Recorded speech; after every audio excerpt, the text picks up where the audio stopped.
কোরবানিকারীকে কি চুল, নখ ইত্যাদি কাটা থেকে বিরত থাকতে হবে? উত্তর হলো হ্যাঁ।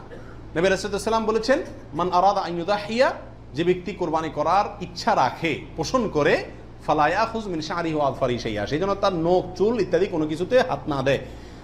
কোরবানির ঈদের 10 দিন আগে, চাঁদ যেদিন উঠবে ওই দিন থেকে নিয়ে ঈদের দিন পর্যন্ত এগুলো করা যাবে না। কি করা যাবে না? চুল, নখ ইত্যাদি কাটা যাবে না, কাটবে না কোরবানিকারী ব্যক্তি। কোরবানি দেওয়ার পরে চুল, নখ ইত্যাদি কাটবে, এটা খেয়াল রাখা উচিত। 37 নম্বর প্রশ্ন হলো, কোরবানিকারী ব্যক্তি এই 10 দিন দাড়ি শেভ করতে পারবে কিনা? জটিল একটা প্রশ্ন। কোরবানি করবেন, বাকাওয়াতি করবেন, খুব ভালো কথা, জায়গায় এসে ধরা গেছেন, দাড়ি শেভ করতে পারবেন কিনা? উত্তর হলো না। দাড়ি তো কোরবানি করলেও শেভ করা যাবে না, না করলেও শেভ করা যাবে না, এটা তো সর্বাবস্থায় চাঁচা হারাম। সেক্ষেত্রে কোরবানির এই সিজনগুলোতে এসে গুরুত্বটা আরো বাড়ে।